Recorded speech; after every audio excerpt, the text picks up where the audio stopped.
Hey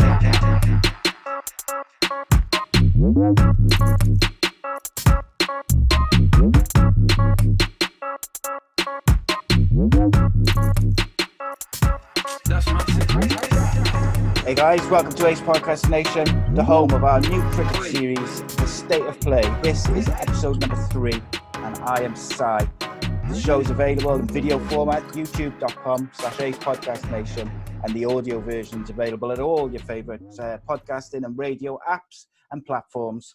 We've also got many other series live and recorded featuring top guests, expert analysts, and more. Variety of subjects from MMA, football, cricket, mental health, films and TV, conspiracy theories, pretty much anything you could think of. We've probably got a show or a series on it, and lots of good guests and stuff coming up.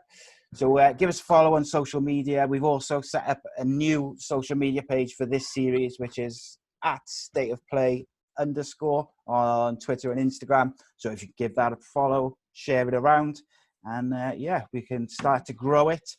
Got another good show lined up with another top guest.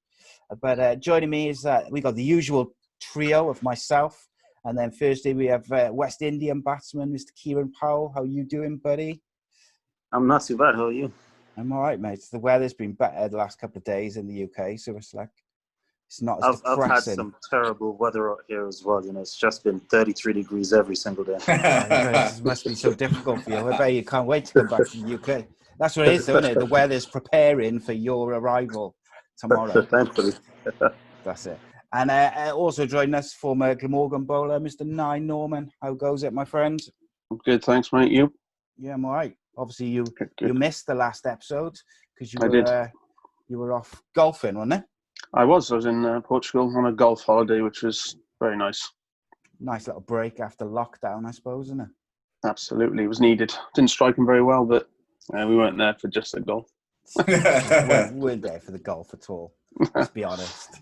But our special guest today is none other than former England Glamorgan fast bowler, 2005 Ashes winner, Mr. Simon Jones. How are you, sir? I'm very well. You? Yeah, I'm good. Thanks for coming on, mate. I've been looking forward to this all week. I bet you are. Good. I was telling. So we had when was it? Last Monday. We had Emil Heskey on the football show on the live one, and when we were just getting ready to go on air, I was telling him about it. I was like, "Oh, I've got Simon Jones coming on the cricket show next week," and he was like, "Oh, he's a big fan of cricket apparently." So there we go. Emil Heskey's a big fan, so there you go. Oh, nice. No, it's been good. Lots of good shows. Got a load of Welsh footballers coming up over the next couple of weeks as well on them, which I'm quite looking forward to. Get some of them on. But yes, so what we like to do, Simon, to start the guests off, welcome them in, let the viewers get a little taste for your kind of tastes and interests when it comes to cricket and stuff, is the Magnificent 7, which is basically just 7 quick fire questions. Just say the first thing which comes to mind. Okay. Magnificent 7 for Simon Jones. They're quite kind. Some of the other on the unscripted, uncensored shows, they're not as friendly. But these ones are just they're nice and gentle. So we got Curtly Ambrose or Malcolm Marshall. Oosh, tough one. I'll go Malcolm Marshall. Geraint Jones or Matt Pryor? One of the 05 boys, so Geraint Jones. Flintoff, Stokes, or both of them? I'm going to have to go Freddie. And the greatest English bowler of all time? Stats will tell you it's Jimmy Anderson. His career and what he's achieved in England, you can't ignore him, so he's got to be Jimmy. Your favourite ground to play at? Lords. Best roommate? Adam Davis. Hilarious human being. And the laziest trainer you've ever played with? Matthew Hoggard, by a distance. Yes. So what we like to do as well, Simon, is like I say, we have the quick fire questions, and then just for maybe there's some people who are cricket fans and been living under a rock and are not familiar with you, is just have you tell us a bit about you and like where you grew up and that, and how you got your start in cricket, basically how you got to where you are today. Oh, look, I think I started like every lad or girl. You start in the back garden, don't you? I think I started playing cricket when I was about 6 with my 2 brothers and my dad in the garden. Then at primary school, I was quite lucky in Wales because generally in Wales it's massively rugby or football. I was lucky that I had a headmaster in my primary school who was a massive fan of cricket. And then when I went to secondary school, I had another English teacher, Mr. Prickett. I think Nye, you might know him. I'm not sure. I remember him. Yeah. Mr. John Prickett, he was my English teacher. So I had a lot of backing with regards to the cricket front. So that's how I started. I turned pro then when I was 15. I went to Millfield School. Matty Maynard came down to sign me when I was down there. Came to watch me in the nets. Made my first class debut, I think, when I was 17 or 18. And then made my England debut when I was 22 out in Australia. And then I carried on playing for another 18 years, I think it was. I retired when I was 34. So it was a good career. I enjoyed it. Obviously, had many setbacks, but you know, if life was easy, then it's just one of those things you just have to go over those hurdles. Yeah, absolutely. And at the end of the day, I think those setbacks and the negative things which happen make the positives feel and all the more enjoyable for sure. So like, correct me if I'm wrong, you guys, but is like 17, 18 quite young for a cricketer to make their debut? Or is that about average for like county players and that? No, I'd say it is. I think back then it was pretty much not regular thing, but you know, you would see lads of that age playing. I think it's quite hard for the lads to break into the side that age. They kind of have to go through the academy, then the second team, then go into the first team. I think there's a lot of competition for places. Let's say at Glamorgan, for instance, the younger lads aren't going to get an option there. So yeah, it's far rarer now than it used to be. I think they used to take a punt on a youngster. Like Wayne Law made his debut. He's probably one of the most talented batters I've ever seen, apart from Kevin Peterson. He made his debut when he was 16, I think it was, Nye, wasn't it? I'd say that. I remember he played at Colwyn Bay against Lancashire, and they had Basim Akram, Glenn Chappell, Peter Martin, and a few others, and he got 100 for lunch. Wow. It was incredible, yeah. So, yeah, I think it was fairly normal back then, but not so much now. Yeah, it's funny enough. We were talking to Miguel Cummins on the last episode about the Kolpak deals, and I asked him about the kind of the impact on the players coming through, you know, the youth setups and the second team and this, trying to force their way into the first team. It's definitely going to have an impact. And I know you missed that one, didn't you? With Miguel. What do you think personally about like the Kolpak deals and the impact that they have on homegrown players coming through? I think from a biased point of view, obviously, I don't particularly like him because ultimately a county's going to go with an experienced Kolpak player as opposed to giving, as Simon said, a 17, 18-year-old homegrown talent a go. That's just fact. I mean, that will happen. You could give an 18-year-old lad from Cardiff an opportunity with no real experience, or you could get maybe an ex-international from India or South Africa or Australia to come over as a Kolpak, and you know what you're going to get. Obviously, they have a massive benefit for what goes on the pitch, but for the long run of the county game, I'm not too sure. You know, we saw sides like Northampton, maybe, I'm going to say 08, 09, maybe, that had like 8 or 9 non-British cricketers in there. Now, if someone can tell me that's good for county cricket, then I'd be amazed, because it's just not. 2 or 3, yeah, fine, no problem. 8 or 9, it's not good, because what's the point in having an academy? There's no point. Yeah. And the thing is, ultimately, if the young players are not coming through the academies and having a pathway through to the first teams, in the long term, you're just going to lose. You know, those players are going to naturally just drop out of the game, and whether it's in 5 years, 10 years, or further, at some point, they're just not. The talent's going to stop coming through, isn't it? And And people, I would imagine, like people will stop signing for academies if they look at it, and over the past 5 years, no one from that academy has come through into the first team. They will look elsewhere, whether it's their parents or their agents or whatever it may be. They're ultimately going to look elsewhere if they look at sides and they're not getting the opportunities that they need. Yes, definitely. It's a strange one. Right then, Kieran, news stories of the week. Seems like there's only one place to start, mate. And that was the second test. Didn't go well for the West Indians this time round.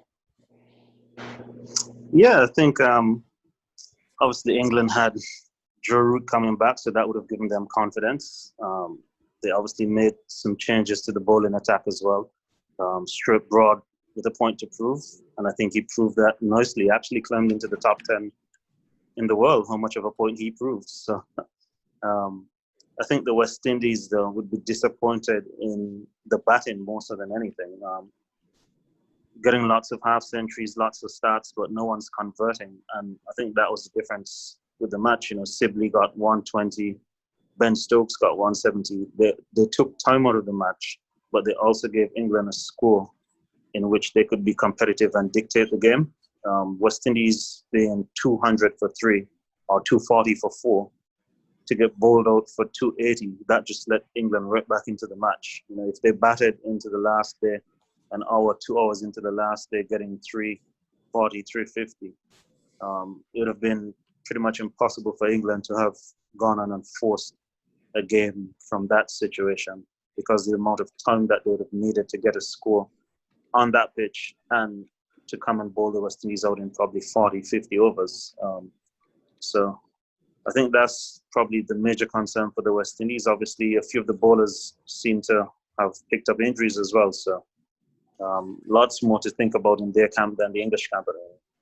I think the big thing as well is, if you look at the West Indies lads, if you looked at their fast bowlers, they look sore, didn't they? Let's be honest, they've not played cricket in a long time. Yeah. And the test matches are fairly close together. If you watch Shannon Gabriel and the other lads, they looked sore, and you got to feel for them because it's hard work. Yeah. When you look at England, they brought in Wokes and they brought in Broad, who were fresh as daisies, and they've come in and done a job. So you have to feel for those boys in those terms. There was a pretty placid wicket to start with, and then obviously it sped up a little bit, and then they went up and down. But I really felt for those boys. Really did. Do you think that's why England made those bowling changes? Because I know there was a few eyebrows raised when the team was announced that they took Anderson out and they brought Broad in, and obviously Jofra Archer missed it for different reasons. But do you think that's why ultimately they made those changes, Simon? Because the games were so close together, and obviously there's just off a massive break as well. Yeah, and people aren't bowling fit, are they? You could see the lads when they were in between spells. You could see them having a stretch, and you could see them wincing at times. I think England's rotation policy has worked. We had 2 fresh boys coming in. It's just one of those things. If they've said at the start of the Test match we're gonna rotate people, then you have to buy into it. You can't be saying, why have they dropped Anderson? They haven't dropped him; they're rotating him. Yeah. And they brought in a like for like. They brought in Broad for Anderson. You know what I mean? It's super experienced, the pair of them. I don't know how many wickets they've got amongst them. Can't be far off for 1,000. So I think England have worked it well. I'm not sure what the strength and depth is with the West Indies, Kieran. Is it quite deep in the fast bowling department or not? That's the issue. The 2 fast bowlers on the bench. One has played 1 Test match, and the other hasn't made his debut yet. It's a 15-man squad, whereas England have the full 30-man squad that's in the bubble to choose from. Yeah. Obviously, there's no other team in the world that could bring in someone off the bench with 450 Test wickets, 500 Test wickets. So that's obviously a massive plus. Yeah. But I think England played it well as well, looking at the long-term future in terms of they've got Pakistan right after this as well. Yeah. And knowing that it doesn't matter what fitness anyone did in the COVID lockdown, cricket fitness is completely different to running around, running 5Ks or whatever. So for fast bowlers, it's really important that they have that break in between with only 3 days between Test matches. Huge. Totally agree. Yeah. Do you think we've seen the end of Anderson and Broad playing together predominantly, Nye? I hope not. I mean, they keep saying that, in 2 years' time, 3 years' time, they're not going to be opening the bowling together, which, it's probably going to happen. But people forget that Stuart Broad's got 4 years, I think, less than Anderson. And, I genuinely think that he will overtake Anderson if he keeps playing. As we've said there, to bring in someone like that's experience, there is no one else in the world game that can do that. I mean, how can you bench a guy who's taken 450 and bring him in? It's just brilliant to have. You've got Archer, as Si said, Wokes. There's even blokes like Ollie Stone, who quick. Wood. Yeah, all these guys. The talent in fast bowling at the moment in England is exciting, very exciting. But on the other side of it, as they said, bowling fitness, there's nothing like it. You can run on a treadmill, you can run up and down an indoor school, you can lift as many weights as you want. If you can't bowl, you've got to bowl 20 overs, 25 overs like these guys are doing. There's no replicating that. And I think we saw that with like Shannon Gabriel, Kemar Roach, the West Indies boys. Yeah. Kieran, do you think, or as a West Indies fan, do you find it frustrating when you see the inexperienced, on the bench, and then you've got like players, I know it's through the Kolpak deal, but like Miguel Cummins, who's going to be playing for Middlesex shortly, and then you've got quite a lot of inexperience on the bench for the West Indies. Is that a bit frustrating? Well, that's something of the making of Cricket West Indies. That's not actually the fault of the players, Cricket West Indies. Once you get to a certain level of seniority, if you look at West Indies cricket throughout its history, they tend to not like players that aren't dependent on the board. So I'm not sure if you remember in the early 2010s, there's this massive issue where Chris Gayle was playing every T20 league around the world, dominating the world, but he wasn't playing for the West Indies for 2-3 years. Same thing, they got rid of Ramner Sawan at 30 or 31 with 15 test centuries, when you think this guy should probably end up with 20, 25 test centuries. Dwayne Bravo played his last test match at 26 or something like that. So, I mean, Cricket West Indies has shown to have tendencies to do things like this that continually put West Indies cricket one step behind every single time, because these guys should ultimately just be finishing, and this generation should just be learning from these guys in that transitional period, as opposed to being the senior players, and not only being the senior players, but being the senior players that are probably in the next year or three, the ones that they're going to look to phase out and do the same thing and just keep ending up in that rebuilding process. That's why it's been 20, 30 years of West Indies being in the same position. Yeah, I guess using England as a comparison, Simon, that's one thing I think England have done quite well, is over the last 10 years is bringing in younger talent to play alongside the more experienced lads, just gradually bringing them in. Even, like, obviously you've got guys like Stokes and alike who are, they're so talented that once they were in. But I think they've done quite well just blooding some of the younger players. Like you look at Ollie Pope over the last couple of years, he's kind of been on the fringes, he's played a couple of games. And I think England have done that quite well, probably in the last 10 years or so. Would you agree with that? Yeah, I think you have to, though. If you want to look to the future, you want to build the future, you have to do it that way. If you've got an aging side, yes, they're still successful, what's going to happen when all that stops? What happens when people start dropping off? And then you bring in guys in who aren't ready. Yeah. You've got to give them experience at the top level, because that's when you will find out if they are good enough. That's the only way you're gonna find out, is if you stick them in and blood them. So if you don't do that, they can have all the talent in the world, but there's a different level at test level. There's no hiding place, and that's the only way you're going to find out if a player is good enough to play at that level. And England have done it brilliantly. They brought, now, as Nye said earlier about the amount of fast bowlers we've got coming through. It's credit to England the way they've done that. And there's some young, exciting batters come through, like Pope as well. He looks quality. He's obviously going to be nervous. It's his first series, but from what I've heard around the county circuit, he's exceptional. So England are doing well at the moment, and give it 5 or 10 years, they'll have to do the same process again. Yeah, there was. I mean, even with like Sibley, people were calling for Sibley to be in the side for quite a while before he finally got the call, weren't they? Nye? Yeah, I mean, I've read some reports about him this week saying about he takes so much time up in the game. I'm sure the lads will agree. Test cricket is about that batting time. What he did, along with Stokes, effectively allowed England to win that game. Yeah, you want people to score maybe slightly quicker than he did, but if you score 450 in a 4 or 5 day match, you are very unlikely to not lose. You've got every chance of winning that game. So I think people like Sibley that occupy the crease, Burns as well, score. Yeah, they don't score the quickest, but they take a lot of time out of the game, and they also put runs on the board. Are very, very vital to any Test team. So I think he'll be solidified in that opening spot for quite a while.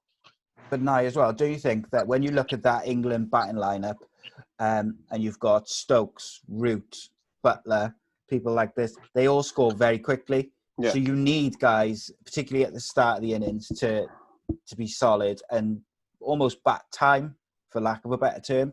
And I think if you add two, I don't think there'd be enough balance if they didn't have the likes of Sibley and Burns at the top. And I think it works quite well. So when I did an episode of My Story with Adam Hollyoak the other day, and one of the things we were discussing was back in the day when he was playing for England, is basically before they adapted to one-day cricket, they would use the 50 overs as almost like the stepping stone to the Test side. You'd kind of work your way up, and then the Test side was effectively the first team. Obviously, that's changed over the years, where England, adapted to the 20 overs and 50 overs and play in different teams. And I found it quite refreshing that when England came out for their second innings, they were opening with Butler and Stokes, and they were really going to try and push it on. Because I remember, particularly when I was younger, England would have come out with their usual openers, back in the day, and they would have been more concerned with not messing it up and not losing than perhaps being on the attacking and on the front foot to try and win the game. In Butler's case, it didn't work. Was that something that is that the sort of thing which excites you about the likes of Stokes and Root and Butler as captain, Simon? Yeah, but I think if you're Joe Root as captain, when you've got the talent that's in your squad, you can take risks like that. Do you get what I mean? Yeah. Whereas I think in the years gone past, the talent hasn't quite been there, so they didn't have that luxury. If you're Joe Root, you're laughing as a skipper. To have Ben Stokes and then obviously Josh Butler going into open. If Josh hadn't gone out like that, those two could have just taken that game away from them in no time. If they could have got into their rhythms and stuff. Stokes played an exceptional innings again. He's just incredible, that guy. But yeah, Joe Root's a lucky boy at the moment with the talent he has. Yeah, 100%. I said, I think it was on 2 episodes ago, that because people were, there's these murmurs. Every time Josh Butler doesn't get a score, you'll see some reports in the newspaper or social media saying maybe he's not a Test player. But for me, I think he should be England's Adam Gilchrist, and they should just let him go and do his thing. Sometimes it'll work, sometimes it won't. So just lastly on that Test, I wanted to ask Kieran about some of the West Indian reviews, mate. I wasn't so sure about them. I thought their decision-making generally, when it came to batting, wasn't great. But some of those reviews were, how can I put it, not good. What did you think of their decision-making? Yeah, in the first Test, when things are going your way, everything works. So take a review, it always seems to be umpire's call or hitting the wickets. Counter-wise, when it's going against you, it's just desperation, and they were just pretty desperate, I think. They didn't think through probably some of those reviews or most of those reviews, because obviously when a bowler hits the pad, as Nye and Simon both know, it's always out. Always out. There's Always another out. set of stumps on each side, so for them it's always out. Never going over the top, because they're all just 5 foot tall. So you need the keeper to be a good sounding board and give you some perspective on that. So just desperation, really, trying to find a way back into the game. Yeah, and I think what took me by surprise watching the West Indians in this test was everything which they'd done really well in the first test. Like their decision making in the first test was exceptional. Their decision making when batting, their bowling, everything was excellent. And then in this test, you could see a lot of inconsistency in all aspects of their game. But like Simon and you mentioned, I think some of that might have been a bit of tiredness, maybe mental tiredness as well, coming into it.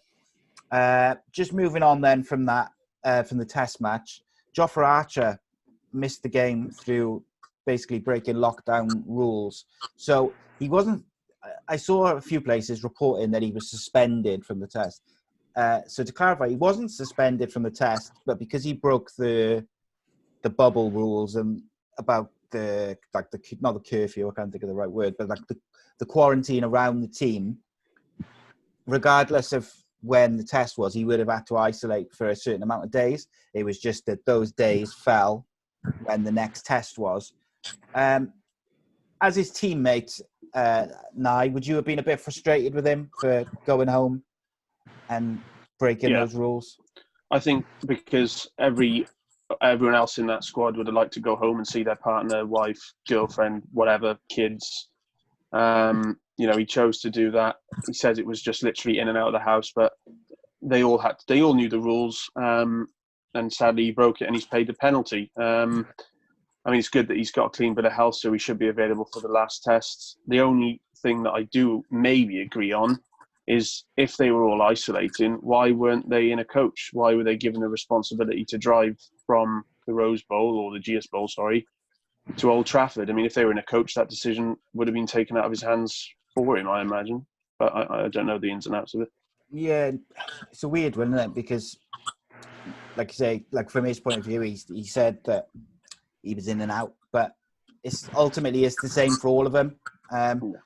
Now, if England had got smashed in this game and the bowlers had 5 days of, chasing the ball around the boundaries, I think there would have been a bit more frustration. But I think the fact that the test match went well probably means that, it's not too bad.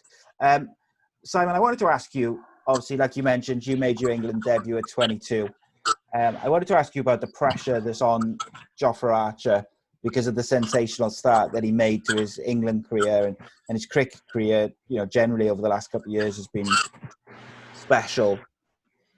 Like, how will he deal with that pressure? Because people expect him to bowl 95 mile an hour and, every spell all the time. It's got to be difficult. Yeah, of course it is. I think that's one of the burdens that you have as an international cricketer or sportsman or woman or wherever you are. But for me, I've met him once. He seems a lovely lad, and he seems really chilled out. And I think he kind of takes things in his stride. When he bowls the pace he does with the ease he does, you've got to think he's got a heck of a long career ahead of him. It's just how England look after him, one. But what people have to realise and what the public and fans have to realise is he's not going to bowl 95 miles an hour every day of the week. It's impossible. Absolutely impossible. There's no way the body can do it. He's going to have spells, he's going to have days where he bowls low to mid-80s, maybe 86, 87 at best. That's just one of those things. I think there was a couple of people whinging when he was bowling at Hampshire, I think. He was bowling 82, 83. He's only human. He's not superhuman. He's a human being. And his body hurts like everyone else's. And it's obviously, before he qualified as an England player, there was so much hype about him. It must have been hard work for him. And then obviously he's made this dent in international cricket. Now he's announced himself, especially in the World Cup, etc. And obviously now in Test cricket. But he's going to deal with it. I think he's just one of those people that takes things in his stride. All right, he made a mistake.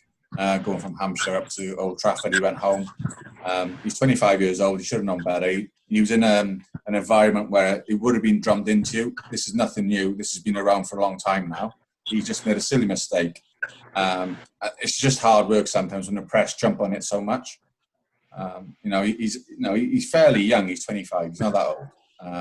And he's apologised. He's done the right thing, but his future is massive for him. Yeah, special talent. Kieran, I know you wanted to touch upon the T20 World Cup being cancelled, but the IPL is going ahead in the UAE.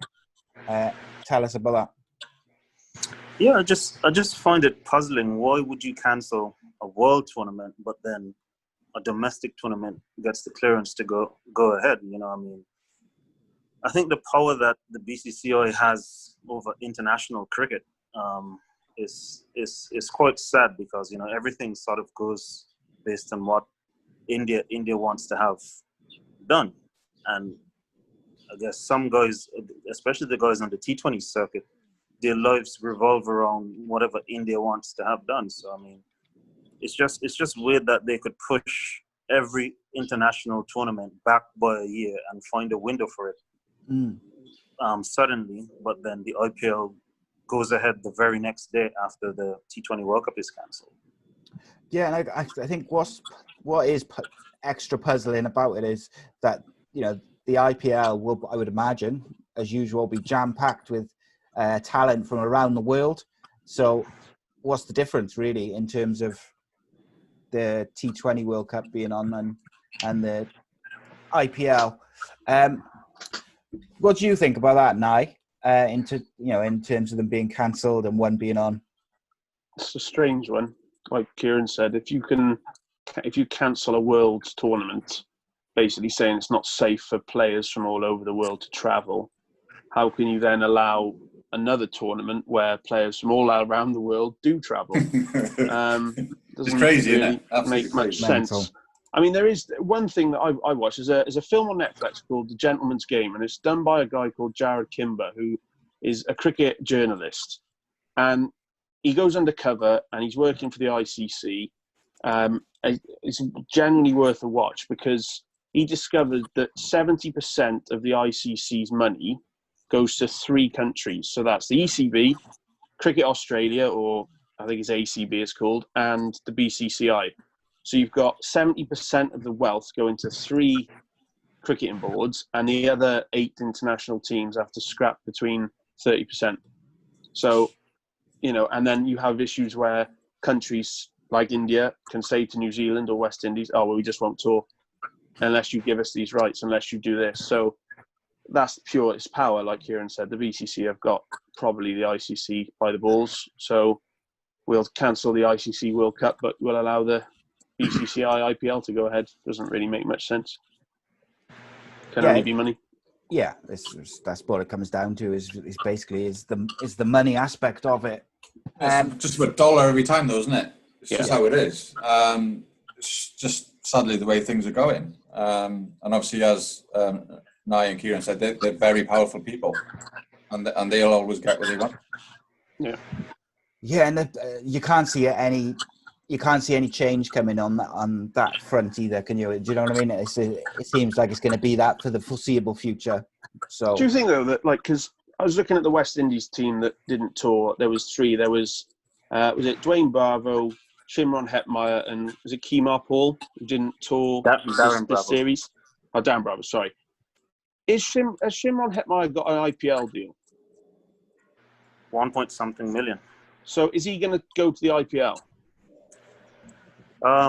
If I were a betting man, I know I'd place my money. Yeah. So he's basically saying he's happy to go to the IPL during coronavirus, but he's not happy to go to a West Indies tour to England when coronavirus. So there's only 2 and 2 make 4, and the only thing there is money, surely. And the thing I don't understand as well is they're saying all this stuff about travel restrictions and what's not. So will these players not have even more travel restrictions independently traveling to domestic tournaments, as opposed to one group traveling as a team to one country that they're going to be isolated in a bubble? Yeah, doesn't make much sense, really. No, you think money. so, wouldn't it? Yeah. Money. So I just had a quick look then at those players you mentioned now, and they didn't tour England due to family concerns regarding the virus, and it seems very likely that Kemar Paul is going to the IPL for a lot of money. But yeah, there he is. Now I know you had a couple of things which you wanted to ask Simon about in particular regarding the rules on saliva around the ball. Yeah, I mean, you know what it's like. Whilst we did a few sessions on how to get the most out of a ball, shine it, shine it one way, put spit on it, saliva on it. How do you think that'll impact Test cricket moving forward? Do you think the swing bowler might be sort of a dying breed? The reverse swing bowler might be a dying breed? Look, I was really sceptical at the start when they said you weren't allowed to put saliva on the ball. I think from watching the Test match though, the ball has swung using sweat. The lads are only allowed to wipe their brows or wherever it is, and the ball has still gone. The boys have a natural instinct to shine the ball. It's going to be tough for them to break that habit. But if they can function with the ball and bowl swing using sweat, then they'll be fine. In terms of reverse, I don't know, did the ball reverse much? I think it went a little bit, didn't it? But the outfield was so lush, it's not going to go anywhere. As much. But yeah, I think I was quite surprised how much the ball did swing. Just by using sweat. You have to work. I think you have to work a little bit harder on the ball. If you watch the lads, they were really rubbing the ball hard because it was just bone dry at times. But yeah, I think that it should be all right moving forward. Hopefully they can go back to using saliva. God knows when. I don't know. But the boys will be relishing using spit again rather than sweat. Yeah. Now, I think it's going to be interesting. For example, early county season, April, when it's cold, you're not sweating. How are you going to get it to swing? There's no abrasion on the pitches, on the outfield. I think that's going to be very interesting. Well, he wouldn't be a batter, didn't he? Yeah, I wonder as well how hard it is because I've got a game on the weekend. When someone throws me the ball at mid-off, it's just sort of first instinct to put your finger on your lips or on your tongue and shine the ball. I mean, I don't quite know. I just suppose you lob it back to the bowler and say, "Good luck, crack on." We saw Sibley by mistake, didn't we? Yeah, he went to the umpire, didn't he? And said, "I put to sanitize it." Yeah. Do you reckon the umpires will be as on the ball in, pardon the pun, in club cricket? They'll have to be, won't they? No. It should be, but I can't see it myself. They can't even see the bloody wickets at the other end. God knows how they're going to see spit on the ball. Yeah. I mean, like the rules are there for a reason, aren't they? So they should be on top of it wherever. But I can't see them being overly concerned, should we say? No. But you never know. They'll be thinking of the first pint of bitter, won't they? Yeah, definitely. Especially if it's nice and sunny like it was today. The mind will be elsewhere.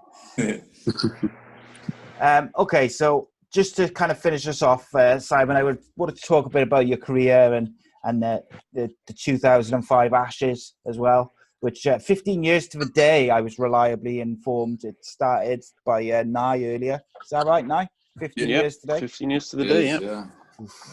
That time has gone quick, I've got to say. It has gone rapid. Best summer of my life. Played with best bunch of lads I've ever played cricket with, or taken a field with. But I saw something on social media of Harmy's first spell, where he pinned Langer, then he got Hayden in the head, and then he got Ponting in the face. And it was just one of those things, right? One of those experiences where everyone's peaking at the same time. We've been together for like 4 years as a side and as a squad of 12. And we just literally beat everyone else. And then the only people left to beat with that legendary Australian side, 1 to 11, 1 to 12, they were all legends. They'd all played the game a long time. They'd beaten everyone for 5 to 10 years. So yeah, it was just one of those things that came along at the right time where the four fast bowlers are fit. We had Ashley Giles bowling well, Straussy and Trez up top. Vaughan, Bell, KP came into that side, so did Bell. It was just one of those series that everything clicked and went, right, all right, we're Glenn McGrath to deal with and Shane Warne, and we lost that first test. But I think Michael Vaughan's captaincy of that series was exceptional. He was one of those captains. Yeah, he was one of those captains you played under, right? And you felt at ease. All he wanted you to do was to go out there and express yourself. He didn't put any pressure on you. You could go for 4 4s in a row, and he'd come up, tap you on your backside and say, right, get a wicket of this ball, or don't worry about it. Do you know one of those things? And when we lost that first test, he came into the changing rooms, obviously disappointed. We all were. We just got Glenn McGrath. He was just exceptional in that second innings. And he said, right, we start again, it's 0-0. We go to Edgbaston and we beat them. And that was the attitude we had at the side. We didn't feel the pressure. We didn't feel as if, oh my God, this is going to be a whitewash. We didn't have any mental scarring. The lads who've been beaten up by the Aussies in the past are gone. It was a great place to be. Did you feel, like, obviously you would have watched cricket over the years as an England fan, and then you'd played for England before, but like you say, you didn't have those mental scars within that team of, you know, being beaten by the Aussies, sometimes quite heavily. Yeah. Did you feel like a change in momentum, a change in attitude, it's just a change in the way you felt as a squad going into that series? Yeah, we had plenty of meetings about the Aussies, but it was one of those things we just backed ourselves. We were in a great place. We were all very confident about our own games. We all knew our different roles in the side. But the biggest thing was, as a quartet of bowlers, and obviously Ashley Giles is added to that as a fifth bowler, we all knew that one of us would have a good game each time, and we'd enjoy each other's success. And then the next game, someone else would put their hand up, because you couldn't just do it all the time on your own. We would all back each other up as bowlers, and that was huge for us. We knew we could take 20 wickets. We bowled them out cheaply on the first day at Lord's, bowled them out for 184, I think. It was 186, I think it was.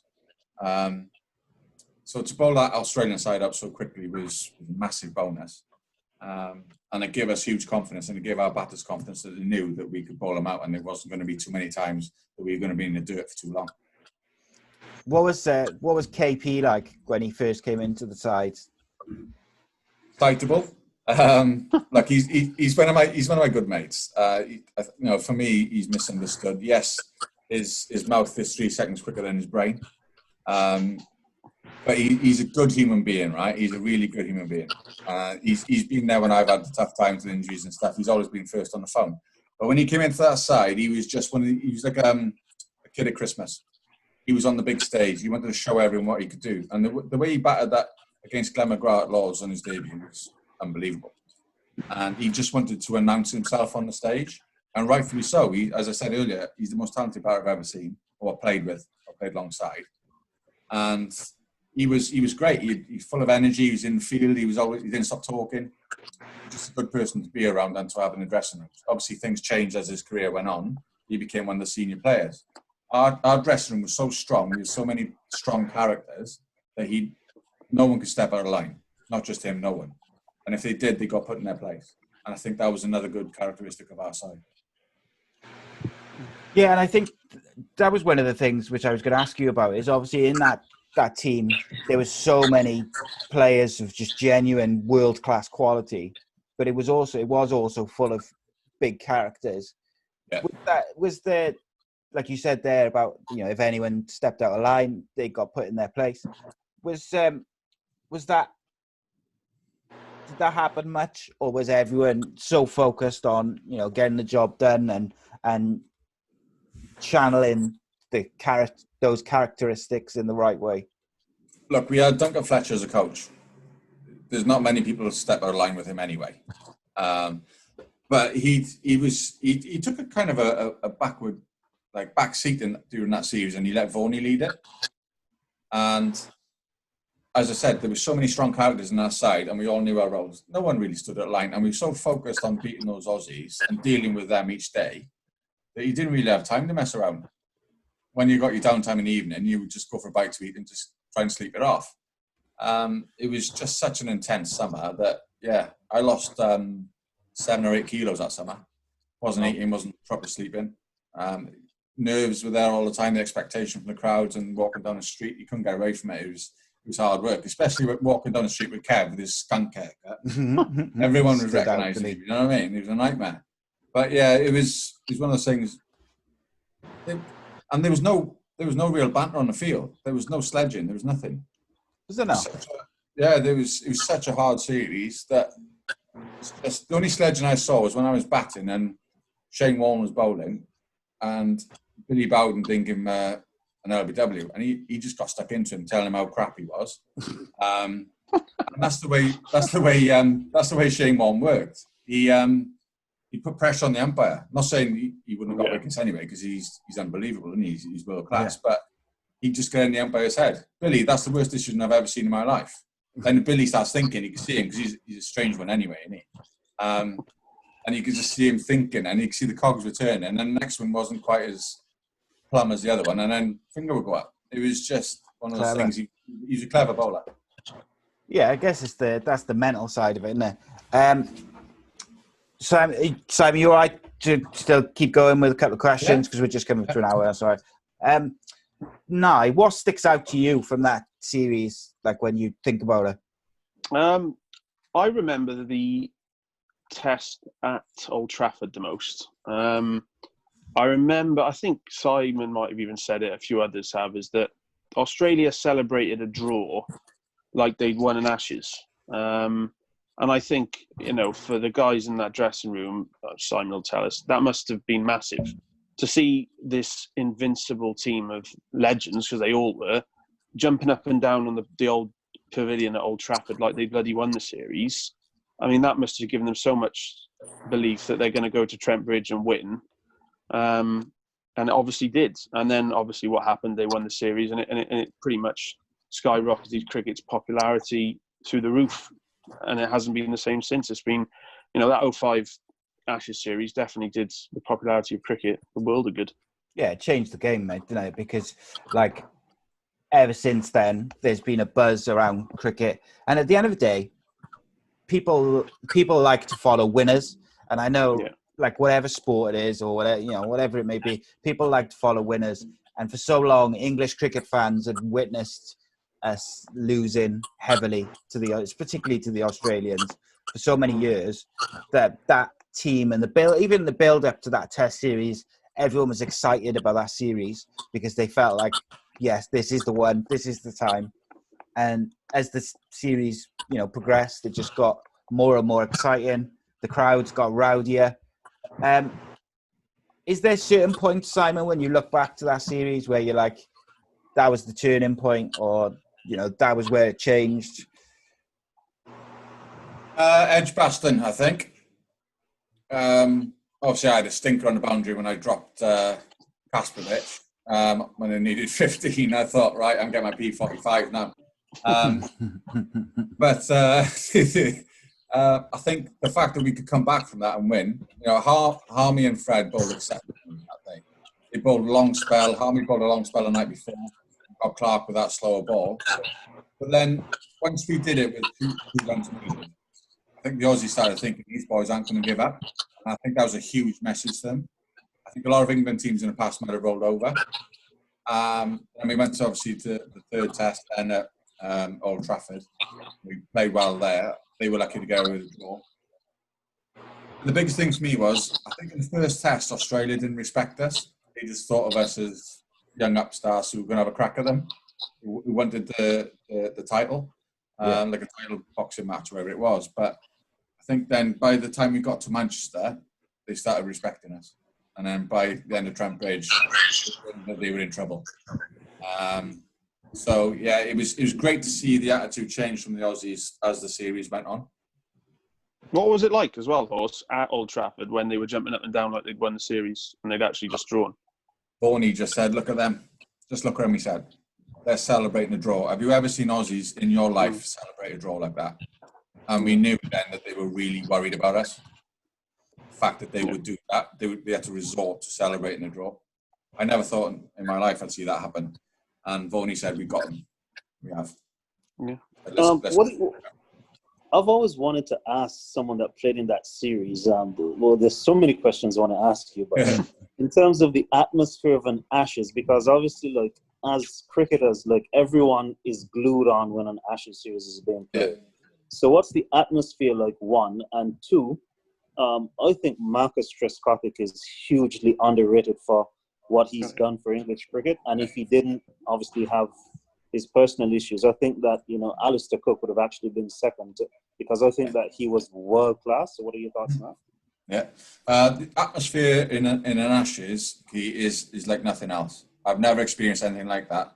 Normally, when you walk through the long room at Lords, you can hear the odds, good luck, or whatever this and that. That first morning, and when we went out to bowl, it erupted. Honest to God, the hairs in the back of your neck were standing up. We walked out into, obviously, down the steps and onto the field, and the crowd noise was just immense. And the boys looked at each other and thought, right, this is it. This is the start of our biggest summer of our lives. But the other one was when we got to Old Trafford. Normally, when you warm up in the morning, no one's there, is there? You might get the odd supporter who's a bit of a stalwart. The ground was sold out. 9:30 in the morning, the ground was full, watching us warm up. They turned, I think it was 10 or 15,000 people away from the gate. Yeah. It was just massive. And I think because of the history between the two sides, it's almost like the England fans love it because they want to get one over on the Aussies, and it's the other way around. In terms of Marcus Trescothick, incredible. Just, the way he batted at Edgbaston, where we got 408 in a day, him and Straussy were just sublime. Facing Brett Lee bowling rockets, now they're a real good attack there. And yeah, as you said, if Trez hadn't had those issues, he'd have just been one of the all-time greats. Now, people are looking at him now and think how good he was, but he would have been one of the all-time greats. Yeah, he was outstanding. One thing which I always remember about that series as a whole is Ricky Ponting gradually got angrier as the test match. Like in the first test, you could see like he was having a bit of a laugh and a joke with Michael Clarke and just seemed quite relaxed. And then by like the Old Trafford test, he was really, really upset at nearly like, every appeal which was turned down, every time he got out. And that always sticks out to me. And whenever I see, the highlights and things like that, it just always sticks out to me, the change in his demeanour throughout the series. Is that something which you notice as you're playing? He wasn't used to it, was he? No. He just wasn't used to that happening to him. And I always remember I was off getting my ankle sorted. I think I might have been off on my way to hospital actually to get it scanned. And Gary Pratt ran him out, didn't he? Yeah, Trent Bridge. It was a great bit of work there.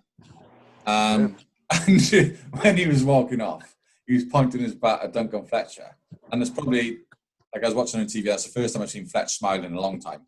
Because he knew that he got under Ricky Ponting's skin.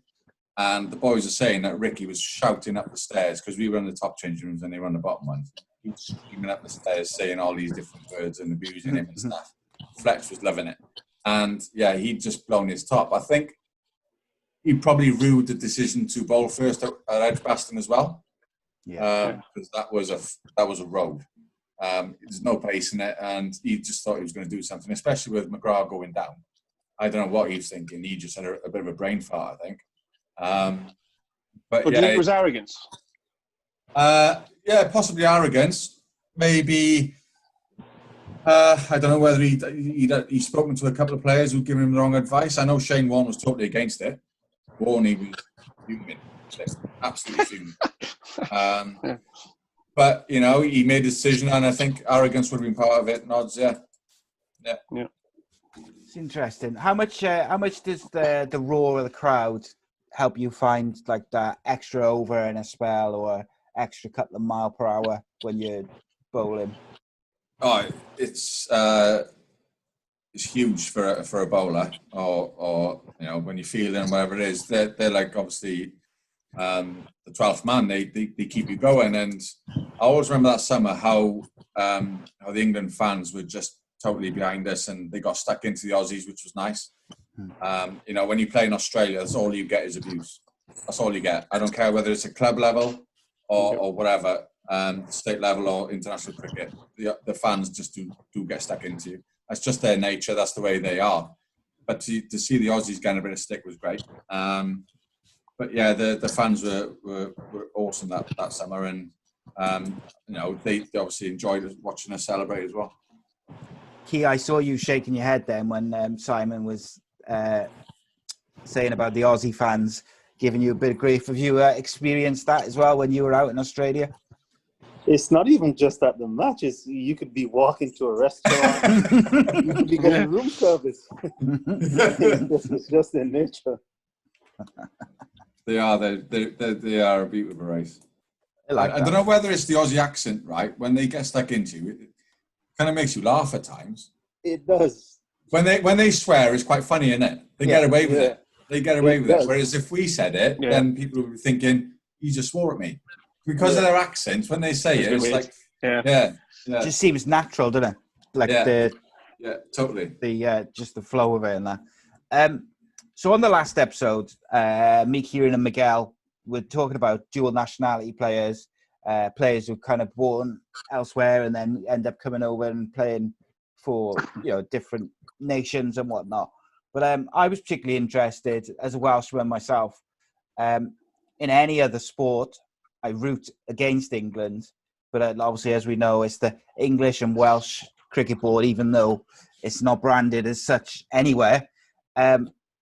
Did you used to get like a bit of friendly banter about being a Welshman playing for England? I got a little bit. Matthew Hogarth was the main exponent of abuse. I just call him the social hand grenade, honestly. He's a nightmare. And he'd phone me up and I was thinking, right, nothing good could come of this conversation, so I'm just going to red button him. So I'd red button him and then I'd have an answered phone message lasting about 2 minutes of him bleating like a sheep. Literally for 2 minutes, just bleating like a sheep. And then he'd finish it off with knobhead. And just he'd just talk about sheep all the time. I say, well, mate, you're from Yorkshire. There's sheep everywhere up there. Yeah. And I know I just have a dart back saying our sheep are better looking than yours anyway, and all that kind of stuff. But it was all friendly stuff. There was never anything hostile, really. Yeah, it's a weird one, isn't it? Because as Welsh sports fans, you kind of got that rivalry with England in football or rugby or pretty much any other sport. But in cricket, it's like the pinnacle of being a cricketer is to play for England. So it's got that weird aspect to it. I think the Welsh cricket team, I think it goes up to under 16s, I think. Would you ultimately like to see a Welsh cricket team in the future, or do you think it should just stay as it is? I don't think it's possible, one. I don't think we've got we wouldn't have a squad size, I don't think. I don't know whether Nye would disagree with me, but no. I've been asked this question many a time. I just think it's one of those things that is kind of there in cricket now. If you're Welsh, you play for the England and Wales cricket team. I know it's not advertised that way. It's just how it is. When I was growing up, I wanted firstly to play for Glamorgan, and secondly, I wanted to play for England. Yeah. And everyone knew that. And I think as any of the boys who are in that Glamorgan squad at the moment will want to play for England. That doesn't mean they're not fiercely loyal as a Welshman. It's just how it is, and I think we've accepted it as a nation. Would I like to see a Welsh cricket team? I don't know. As I said, I don't think the infrastructure is there. One, you look at rugby and football in Wales. It's massive, isn't it? Cricket isn't there. The appetite wouldn't be there. I don't think. You watch Glamorgan when they play. They've got a fairly talented side at the moment. Never a full house there, really. The success isn't there to justify it, in my opinion. And that's hard for me to say because I am a very proud Welshman, but it's just life. It's just the way it is. Would you go along the same lines, Nye? Yeah, there's not enough people that play it in Wales to justify it. The finances wouldn't make it stack up. I think if Wales had an international team, Glamorgan would effectively fold as a county. And like Simon said, there's just not the interest in rugby and football far supersedes the interest in cricket. Would I like to see it in the future? Yeah, it'd be amazing to have an international team like Ireland or Scotland. But I think for now, as Simon said, I did as well. I grew up wanting to play for Glamorgan, and then if you're very lucky and good enough, then you play for England. That is the stepping stone, and that's the way I think it should stay. Yeah, 100%. Okay, so just to kind of finish off, Simon, I wanted to ask you just about your two kind of major injuries, and more about like how you dealt with it from a kind of mental health point of view, like, and how obviously would have been a particularly difficult period, you know, to get through, because you were on fire both times really, and it kind of put a big hurdle in your way. And I talk about mental health a lot on the various shows which I do, so I'm kind of interested in how you dealt with it from that side of it, as well as the differences in recovery for the two injuries and like how you got through it really.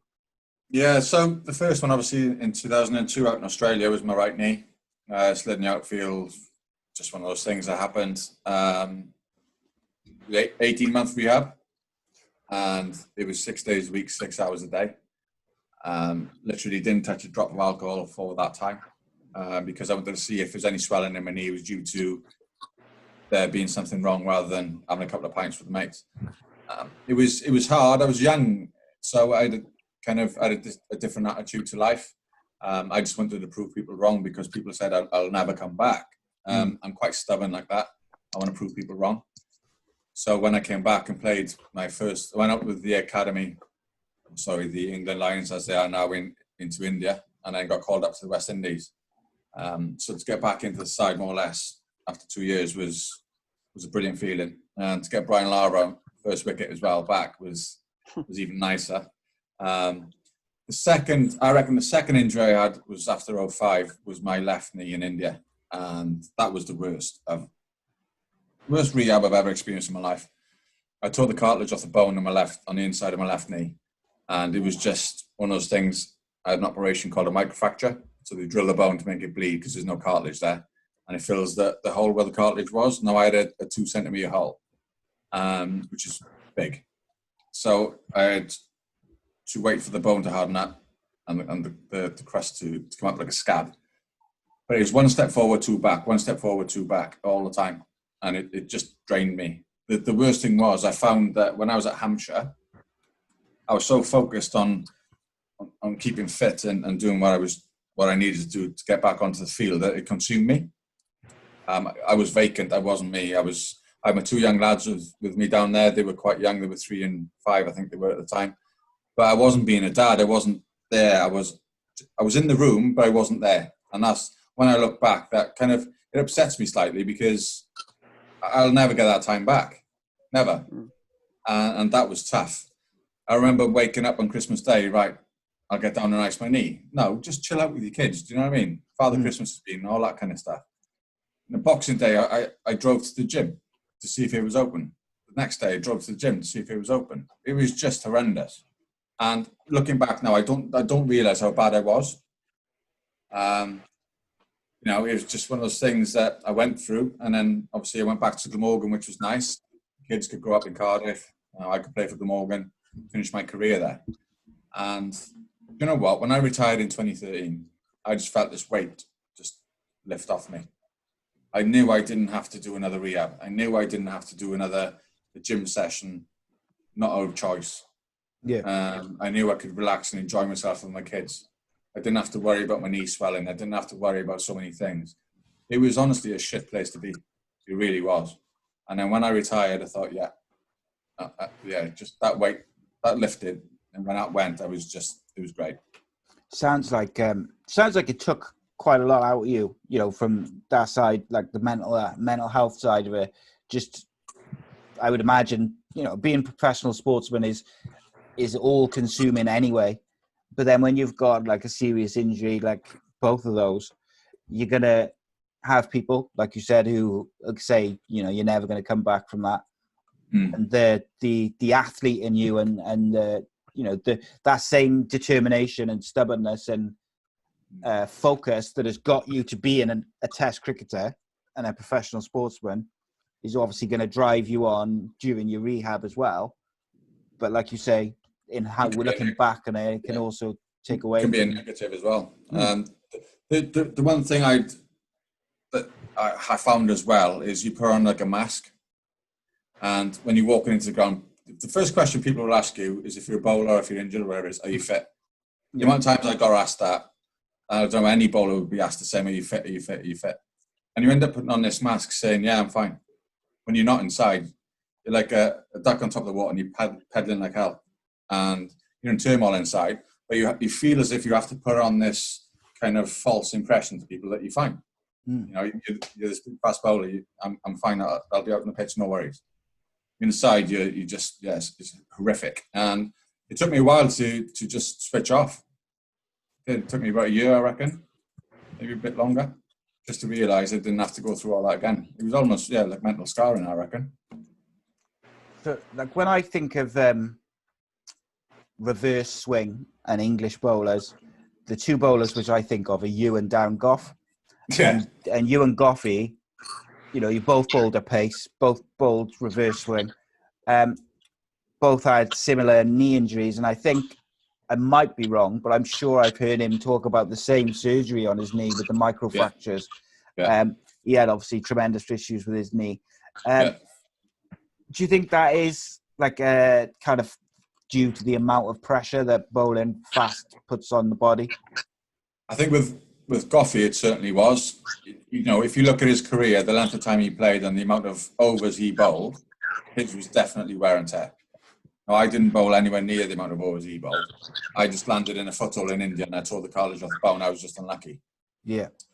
So Goffey's was just down to wear and tear, and you know, he's an absolute hero, that guy. He's one of the, you know, he's a funny human being. He's got a heart the size of a football. He's not the brightest at times, but he's got a heart of gold, and he'll do anything for you. And if you were a captain and you had him as a fast bowler, you know he's going to put a shift in every single day. Yeah, he's one of my all-time heroes, Dan Goffins. Oh, yeah, he is. He sort of really is. Him, and I got a really odd cricketing hero I have, which people quite often mock.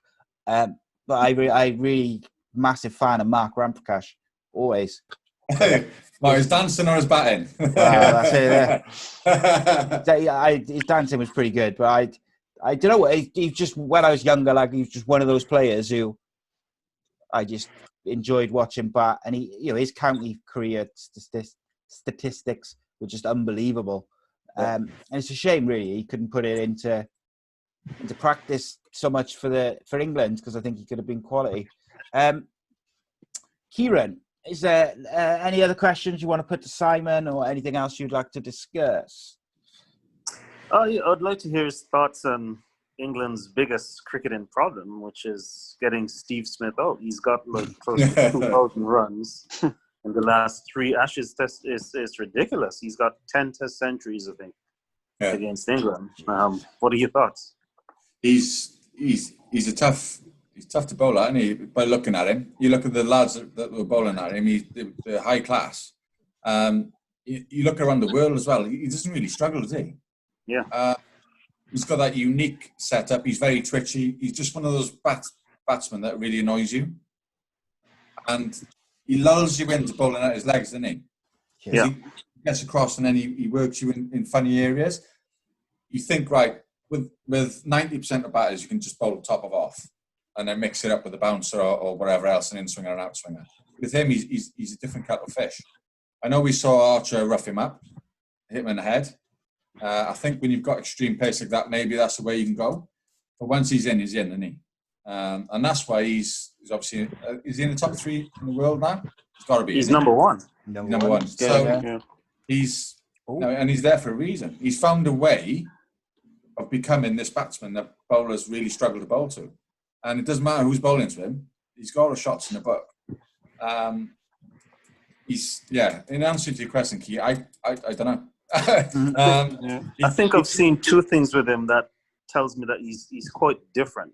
Firstly, after Archer completely floored him and he missed the test, he came back and made a double 100, which is like, that's ridiculous in itself. And then after that, he's just recently in lockdown ran a 21K or something just to prove to his friends that a 21K is a marathon. So he just did it just because he can do it. Like, who does that? Like, he's just not. He's not one of us, I think. Different mentality. You did just remind me of something there, talking about the rankings. So obviously, Key, we discussed on last episode about Jason Holder being the number 1 ranked all-rounder in the world. Yep. He is no longer the number 1 ranked all-rounder in the world. Yep. Ben Stokes, after his heroics in over the last week or the last 5 days, has overtaken him. What do you have to say about this? I think Ben Stokes right now he's on a different planet. The last 2.5 years, the only blip he's had is not actually been even something cricket related. It's been that Bristol incident. But as long as you put Ben Stokes on a cricket field, he's been next level. And I think I actually like the move of him not bowling as much in Test cricket as well, because I think that he's such a good batter. And he's obviously a really good impact bowler, so he does get that breakthrough every time he has to. But I think England have a golden opportunity right now. I think Joe Root needs to bite the bullet and move up to number 3 and let Ben Stokes bat at number 4, which would give the likes of Ollie Popes and Crawleys and etc.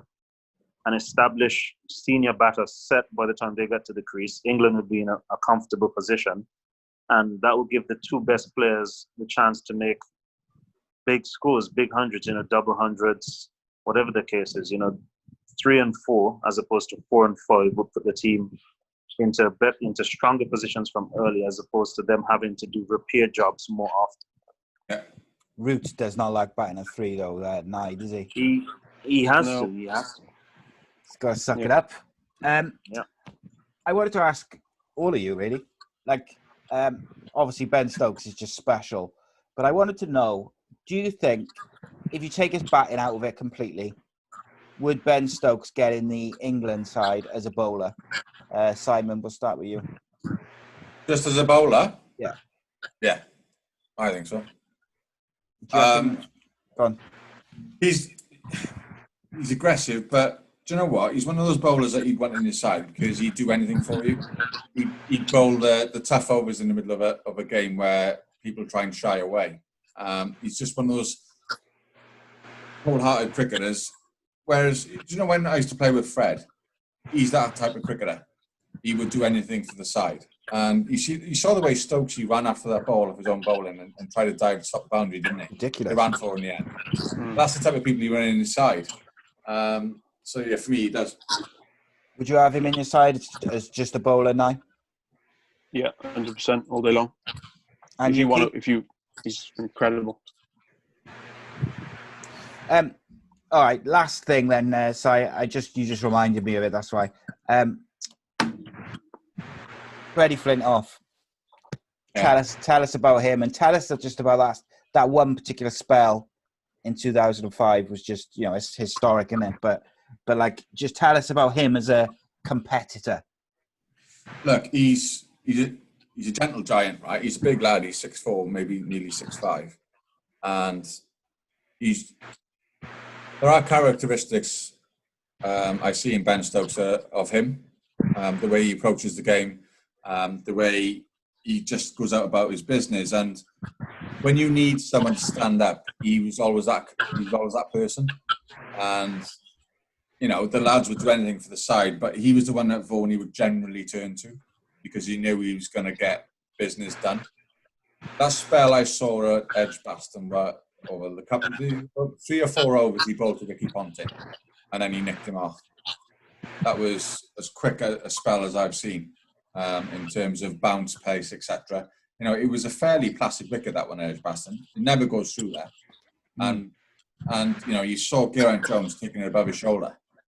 Now that's the gas he was going up to 92, 93, 94 miles an hour, and in the changing room, he's a bit jovial. He tries to mess around. He tries to have a bit of a laugh. But when he walks onto the pitch, he imposes himself on the opposition. He's such a big guy.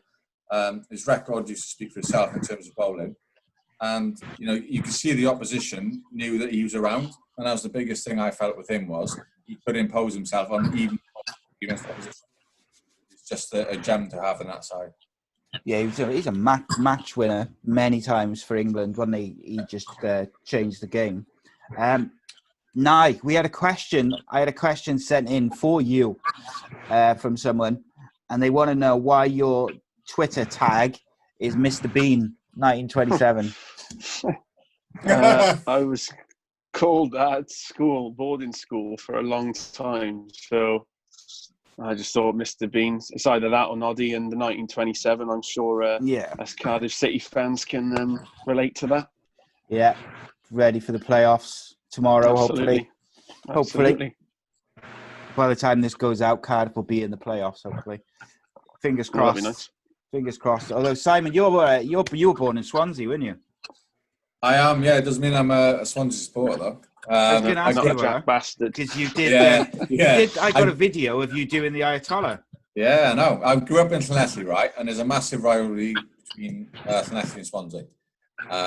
I've lived in Cardiff 20 years, so I support Cardiff. And that's why I did the Ayatollah in that test match at Trent Bridge. KB started doing it, and he didn't know what he was doing. But the thing was, I'd had a fan come up to me, and his son was quite ill. Yeah. And he was watching the test match, and he said, "Can you do me a favour? Can you do the Ayatollah if you get a wicket?" And I thought, well, yeah, of course I will. Awesome. And apparently it all kicked off on the radio down in Swansea because he said, "Oh, he's a Llanelli boy. He should be supporting the Jacks and this and that." It was all going off. I was like, "Oh, for God's sake!" But yeah, I'll support Cardiff. Love it. Lovely. Guys, that was awesome. Thank you for joining us. Subscribe, youtube.com/Ace Podcast Nation. Follow us on social media. I'll put the tags for everyone's social media in the description for the episode. Nye, cheers for joining us again, mate. No problem, mate. And you, Kieran. No worries. Man, it's been a good one. I've enjoyed this. And Simon, of course, thank you for joining us. Cheers, mate. It's been good stuff. And Cheers, Notch. Cheers, Key. Cheers, guys. Cheers. Have a safe flight tomorrow, Kieran. Yeah. Cheers. Fly safe, buddy.